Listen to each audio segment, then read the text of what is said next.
Testing audio 1 2 1 2. Testing audio 1 2 1 2. Lowering volume just a little bit. Playing the video. Thank you, guys. It's great to be back to ALEC in a different context, wearing a very different hat. And I got to say that for the first time in a long time, I actually really feel truly optimistic for the future direction of our country. I actually do.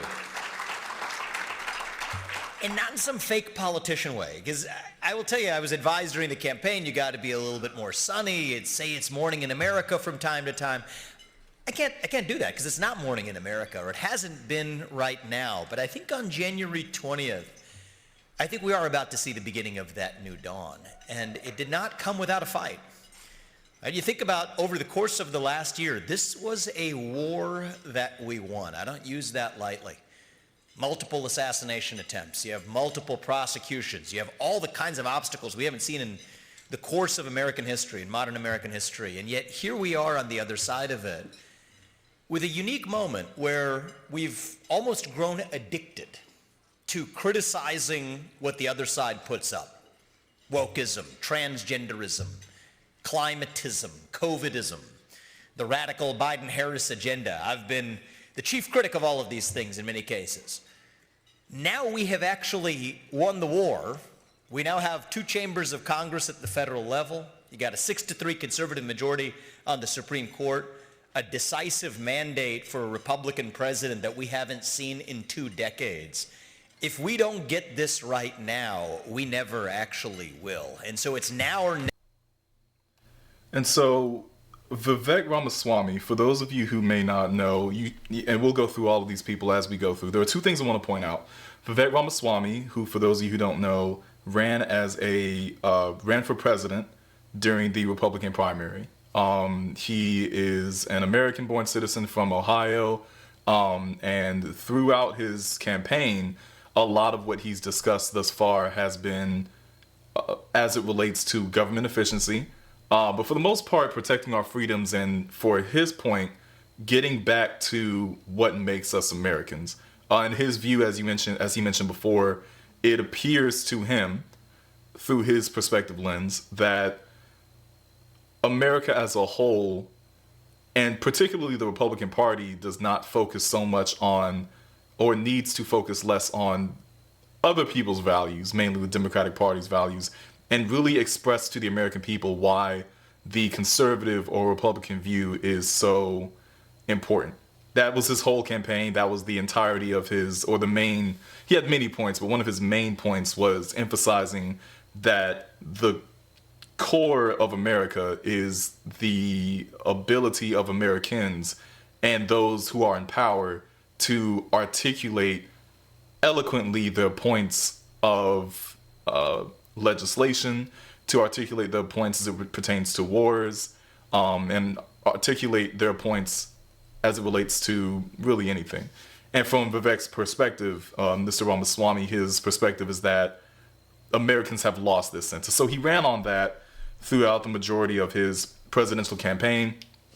And unfortunately, or fortunately, depending on what side of the aisle you're on, he was beaten by now President-elect Donald Trump.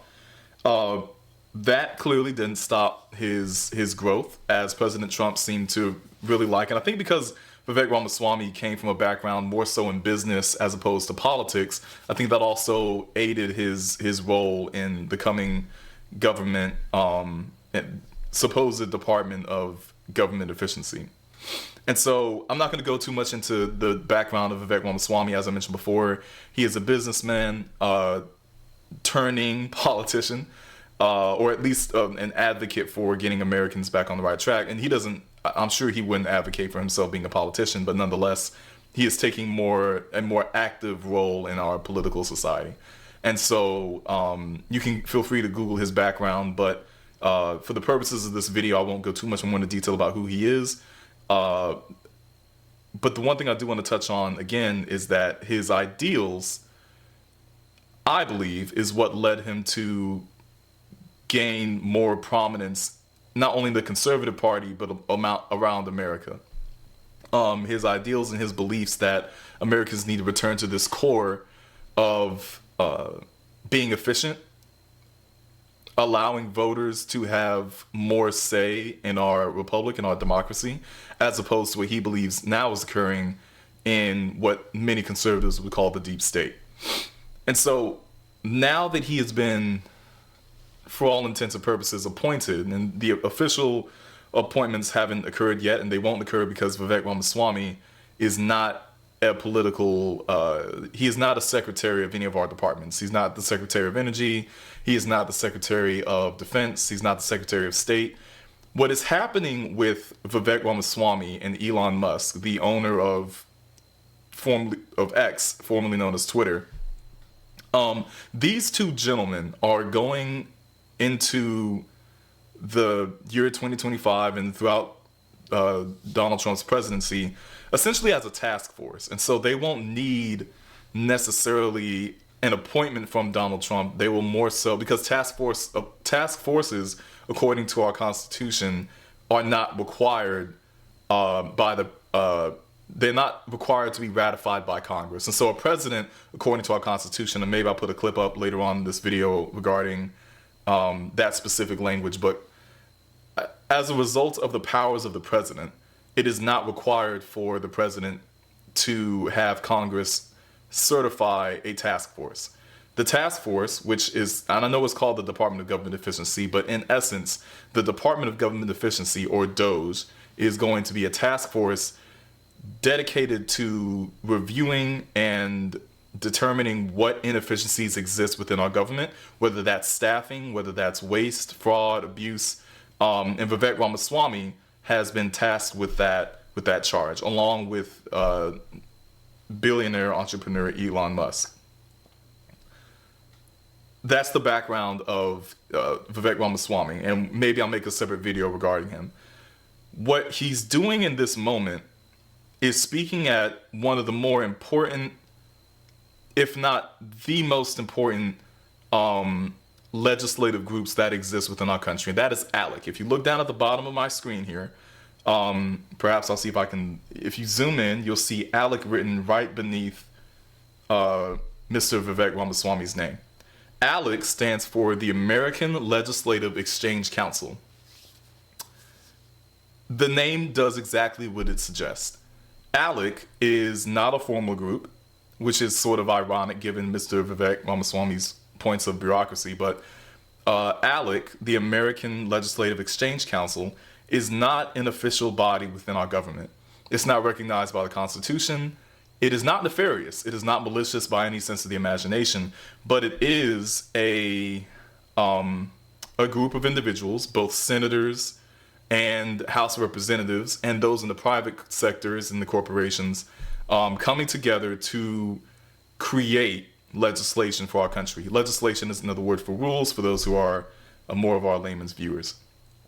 And so this group literally exists, not in an official capacity in terms of a Republican or Democratic Party, but it is a recognized nonprofit organization. This group literally exists to allow for conversations to occur between our elected leaders, which is our Congress members. Congress, as a refresher, consists of two parties. One is the House of Representatives, the other is the Senate. I'll make a more detailed video about that, but also you might want to do your research and look it up. ALEC exists to allow for a platform for, or rather a space for our Congress members, again, members of the Senate and the House of Representatives, to come together and collaborate with members of the private sector. Some may call this lobbyists, some may call them, nonprofits. It doesn't really matter. The point is that it creates a space for people to come together to collaborate and create upcoming legislation for our country, which is very, very important because the legislation is the rules by which we operate in our government. And so when you have this group of individuals coming together to discuss and deliberate the rules of our country, you begin to see the importance of, one, knowing who your elected leaders are, and two, paying attention to the civics of our country, not just the politics. The politics is what makes most of the things that we talk about fun. The politics is Trump versus Kamala Harris. The politics is the right versus the left. The Republicans and the conservative values going ahead with the democratic and progressive values. That is what's fun. That's more of the meat and potatoes, but the details how the sausage is made occurs in our legislative system, and that's why we have the Civic Impact Network to expose many of these groups to us.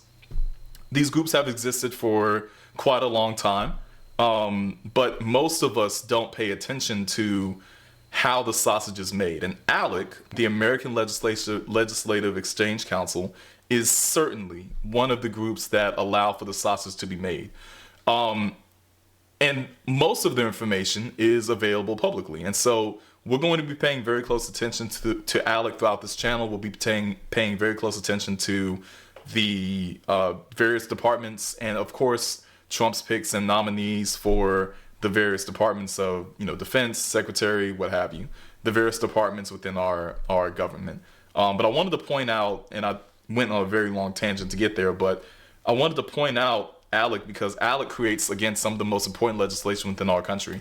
To give an example, the school to prison pipeline, one could say, could be very much funded, or if not funded, but the idea originated within ALEC, the American Legislative Exchange Council. It originated through ALEC, and many of our policies do originate through ALEC, because private companies meet with senators and and members of the House, again, to discuss policies, but also to draft these policies and to make very real rules and regulations before they even get to the Senate floor, before they get to committees, before they get to really discussion between the American people. That's one of the benefits or purposes of having ALEC, to begin drafting these legislative practices before they even, to serve as a vehicle for legislation to become ratified through our Congress. So I'll let the video continue to play, but that's one of the things I wanted to point out. We're going to pay very close attention to ALEC as we go through. Never. For the future of the United States of America. And I want to talk to you a little bit about how we make sure we get it done now. I think the greatest threat to our republic is the rise of a fourth branch of government that our founding fathers never envisioned. And this goes to something that's even more fundamental than the Constitution. I wouldn't say there's much that's more fundamental than the Constitution. I'm a constitutionalist, that's our North Star. But if there's one basic principle that's even upstream of the Constitution, more foundational than even the Constitution itself from 1789, it's actually the principle that guided us in 1776. The basic idea that the people we elect to run the government ought to be the ones who actually run the government. The basic idea that we, the people, create a government that is accountable to us, not the other way around. That's what we fought the American Revolution for. That is the whole ball game. That was the motivating force behind the 13 years that ultimately led to the Constitutional Convention after we started the American Revolution.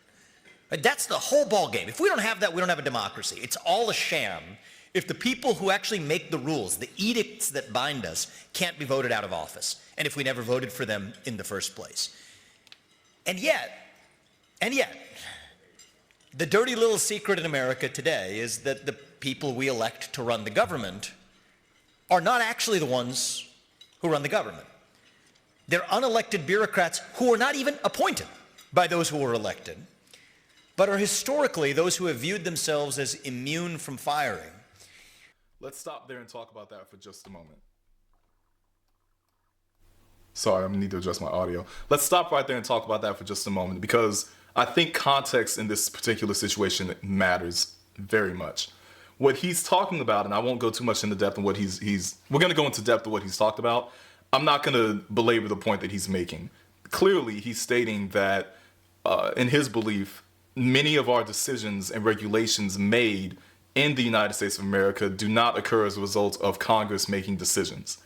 That is debatable. And the reason that's debatable is because, as we've discussed just now, the purpose of ALEC, the American Legislative Exchange Council, is to allow a space for, and it's not just a meeting space. This is a nonprofit organization that is literally built to create and draft legislation. It is a vehicle.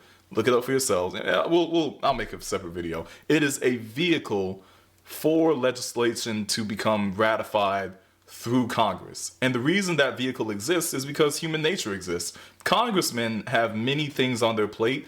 Drafting and writing legislation cannot be, it's not that it shouldn't be one of them. But these legislative documents we're talking about are massive, and they have a lot of rules and a lot of details and a lot of people that think very intently about them. What he's talking about is the concept of leaders or government officials that are hired by agencies or typically agencies to conduct work on behalf of the American people. Let's dive into this to give more context, because it's not, in my opinion, regardless of what side of the aisle you stand on, it's not enough to just say that the people that are running our government are not elected and are not appointed by elected officials. Context matters. So within our government, we have legislative branches. We have the legislative branch, executive branch, judicial branch, basic middle school stuff. Congress exists as the legislative branch. They arguably have the most power. They create legislation, rules for our country. The executive branch is our president, along with the departments that are tasked with carrying out Congress's initiatives. The judicial branch ensures that legislation and rules do not defy our Constitution, which protect our human, for the lack of a better phrasing, our human rights.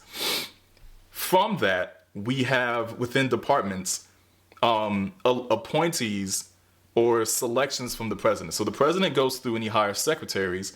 These secretaries control the different departments within our government.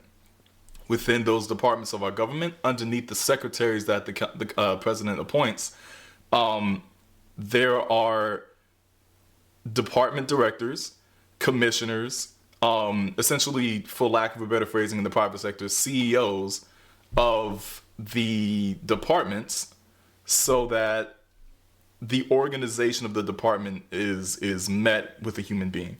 In other words, the structure exists in basically every form of organization that we have within the United States of America. The highest form of an organization is first the stakeholders, and then the CEO, and then the CFO, CIO, so on and so forth. The executive suite is the exact same principle within the government, except that they are not, the titles are different, but the responsibility in terms of leading the organization are for the most part the same. What Mr. Vivek Ramaswamy is talking about is the idea that the people that are making decisions within our country are not elected by Congress. And that in and of itself is not entirely true, because the people that appoint the people that he's referring to are indeed elected by Congress. When we look at the organizational structure of the United States of America, in terms of departments, the president is the head of every single department. That's why his photo, if you're not aware, his photo, as well as the vice president's photo, is on every single federal building within the United States. It is literally your mandate to ensure that the current sitting president and vice president's photos are placed somewhere visible within the entrances of these federal organizations. That is because they are the head of these organizations. Ultimately, all responsibility falls back to them. They appoint secretaries to ensure that this responsibility gets met, because it's too much for one person to realistically handle. So they delegate these tasks out to the secretaries. The secretaries then elect their separate commissioners, directors, so on and so forth, down the chain of command, as a means of organizing the department. And so when the notion is brought up that our country is being run by people that are not elected in government, that's not entirely true. Congress does elect, and the people of the United States do elect, we do elect our leaders. Our leaders in our current environment elect people to do the executive job for them. And so Congress, again, congressmen are mostly concerned about running for their second term, making sure that legislation is passed within their districts or their respective areas, and showing the evidence of the work that they have supposedly done. But in terms of actually doing the work, that falls to commissioners, department directors, agency heads, and these people are appointed by Congress. And then separately from them, if there's a task force that needs to be created, those are created and they're tasked with various responsibilities depending on the circumstance. But that follows part of our elected process. And so these aren't just people that come out of nowhere or come out of a deep state to maliciously harm the United States of America. These are people that are indeed elected. They are appointed through our legislative system. No one just gets there. No one shows up or wakes up out of the bed, rolls over and says, I'm going to lead the CDC throughout the pandemic. That doesn't happen. And so the pandemic, I think what conservatives are focusing on within this area is it's almost seems like because of what happened during COVID, because of it was a chaotic time, it was an anxious time for a lot of Americans, depending on your side of the aisle. I mean, for some Americans, and depending on your age, it didn't have much of an effect on you at all. It just depends on who you were and how old you were and what health conditions you had prior to. But what Republicans really, and conservatives in general, really base this premise on, the premise that there is an unelected body or there are unelected officials governing the American people. That basis of that idea stems from, I believe, what occurred during the pandemic, where you had Mr. David Fauci, who led the CDC during the pandemic from early 2020 through arguably 2021. It was tasked with informing and deciding on the rules and regulations as we went through the pandemic. And from a conservative perspective, one can definitely see where that disagreement or anger comes from, because looking at it from I guess you call it common sense perspective, for the average American, no one elected Dr. Fauci to lead us through the pandemic. And lead is a strong word. No one elected Dr. Fauci to create this legislation. But they did elect their Congress members and their president, who appointed Dr. Fauci during that time to be the expert on COVID-19. Do you see what I'm saying? It wasn't that Dr. Fauci rolled up and said, I'm now the head of the CDC. Everyone will do what I say related to COVID, and now we will start wearing masks. Now we will start being, 6 feet away. Those policies did happen, but he didn't just wake up and appeared in a position of power. That's not at all what happened. Our elected officials actually did go through their process to elect this person to lead us through this time. And so it's a bit, in my opinion, it's a bit disingenuous and this is just my opinion, it's a bit disingenuous to say that there are, or to imply that there are hundreds, thousands, even millions of unelected officials that are maliciously harming our government to maintain a position of power. Because in reality, these people are, again, appointed or hired by an agency to do a specific job. And right, wrong, or indifferent, these people do take their job very, very seriously.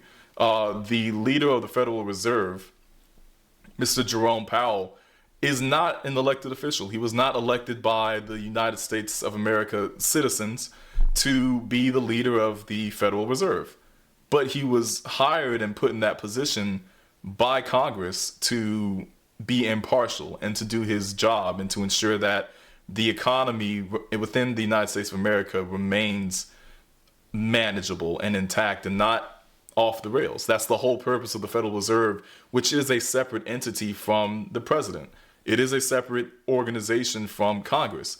However, through our basic democracy and the rules of our republic, we are, through votes and through action, entitled and enabled, really, through the Constitution, to get these people out of positions of power and out of office if we so choose. But most Americans are busy with the day-to-day lives, and so that opportunity, while available, most Americans do not consider that a reason to exercise their voting power or their privileges. Because, again, in terms of our Constitution, the power does rest with the citizen. So we have the ability to go through and make the changes that we want to make. The problem is that most Americans don't necessarily want or feel the need to exercise that power unless there's something really terrible going on. Now, depending on what side of the aisle you're on, again, in terms of politics, and we've discussed a lot of politics today because it's possible to separate politics from civics, but in terms of politics, whether you're on the right or the left, you can articulate your points as to what is right. But as far as the Constitution goes, I think it's important to note, regardless of what side you're on, these people do not just appear in power. And I'm not accusing Mr. Vivek Ramaswamy of lying. I just think that the narrative is not given the full context that it deserves. That make not just some, but literally most of the rules that bind everyday Americans. Now, we go through this legal fiction, we'll call them rules and not laws. Okay, you call it what you want. It is an edict. Okay, and the difference between an edict and a law, what is it? This goes to the American Revolution, right? Back in pre-1776 England, you had edicts. In America, we say we have laws. The difference between an edict and a law is passed by somebody that you voted for, who is accountable to you. An edict is a statement that comes from on high, from somebody who restricts your behavior, but on whom you have no claim in return. Now, we need to pause there because he is not wrong. And Mr. Ramaswamy is exceedingly intelligent. By no stretch of the imagination is he an ignorant or a dumb person, despite whatever political commentary both the right and the left try to assuage against them. And that often happens. But he is not wrong by any stretch of the imagination in terms of his definition of a regulation and an edict. An edict, as he mentioned before, is a guideline that you should follow. However, context is important. Again, an edict, and let's use COVID-19 as an example because this is one of the biggest points of contention I think the Republican Party has and conservative values have with, it harkens back to 2019 during the pandemic. The edict, as we all recall, is masked on. I don't have a mask with me. I was going to use that as a pop. Mask on. 15 feet away. Mask on, 6 feet away. Don't breathe near anybody. Don't touch anybody. Don't visit old people. We remember all of these things. What I would offer is, what were the consequences of not following that edict? And that is the biggest difference. A regulation is when Congress passes a law that Congress passes a law. Again, from the judicial side, the judicial branch ensures that that law is constitutional and does not deny any of our rights. But assuming that is true, assuming that whatever law is passed does not violate our constitutional rights, when a law is passed, Congress ratifies that law, and it now becomes an actual piece of legislation, a law that Americans must abide by, or there will be consequences. With the COVID-19 pandemic as an example, the edict was not enforceable in every state because every state had their own regulations regarding COVID-19. You can walk through Texas during 2019 to 2021 without a mask on because the people of Texas, or not the people of Texas, but I mean the residents of Texas, along with Governor Abbott and the legislative branch within Texas, decided we don't want these laws. You can't enforce people to wear masks. It wasn't a thing. Versus in what some might call more progressive areas, California, for example, or New Hampshire or New York. And right or wrong, they had their own reasons for creating these mandates. But them creating those mandates is not the same thing as they were edicts. And so if you didn't follow them, there were no real consequences that occurred as a result of you not wearing a mask. There were social consequences in terms of people thinking you're weird, you don't care about people, and all of these other things. But in terms of an actual enforcement of law, the courts decided very early on that it was not constitutional for states to regulate and mandate that you have to wear a mask. That it wasn't true. So he's right on the difference between an edict and a law. But again, the context within that matters because an edict is not something that's enforceable by the Constitution. It's not validated by the Constitution. And as a result, we as citizens have the ability to remove that remove that edict from our lives if we so choose. And that's what happened during the pandemic in many states. The states where that did not happen, it is a direct result of the people within that state determining that they wanted that piece of that they wanted the edict to become law. And in certain areas like New York or New Hampshire or Delaware, even, the edicts became laws because the people chose for that to be the case, not because that was forced upon the people. In Texas and Florida and other conservative areas, that was not the case because the people did not want that to become a law.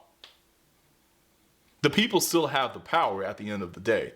And so it's not, the narrative cannot be, in my opinion, the narrative cannot be that these evil government officials are creating rules that we don't agree to and we didn't elect them, and as a result, we must remove them from their position of power. The narrative is that, in my opinion, the narrative is that Americans decide, sometimes based on their geographical areas and their values, their political values and social values, they decide what laws they wish to become, what edicts they wish to become laws. And from there, those edicts become laws. But it is never an edict issued to an American citizen that they have not agreed to. Otherwise, it doesn't follow through with the Constitution. Today, most of the rules that bind Americans in their everyday lives were written and passed not as laws, but as edicts by the very kind of bureaucrat who could not be removed. Regardless how they get to bind your behavior, you have literally no say in return. Again, and we're going to stop the video because I have other stuff I have to do today, but that premise, I need to stop moving over here. That premise, in my opinion, though Mr. Ramaswamy is, again, a very intelligent man, I don't believe that that is true. We as Americans have a lot of power and a lot of authority to exercise, and permission really to exercise that power and authority. Most of the time, in my opinion, most Americans do not do so because they do not feel a need to do so. That is not the same thing as an edict or a regulation being forced upon us. A lot of times Americans aren't educated about a policy. A lot of times Americans don't participate in their local elections. A lot of times Americans do not participate in amendments to their own city's charter or their municipality. Fair enough. But to say that, again, there are these evil government officials who were, again, factually did not wake up and choose power. They were appointed or hired to a position. To say that these individuals are strategically and even maliciously taking away our freedoms, that narrative just isn't true based on our civics, on the way that our construction is organized, and based on the way that America is organized. And so that's it for today. We'll tune in for another video. I'll try to make these videos once a week. Stay tuned for more and be sure to subscribe to the channel. Y'all have a good one.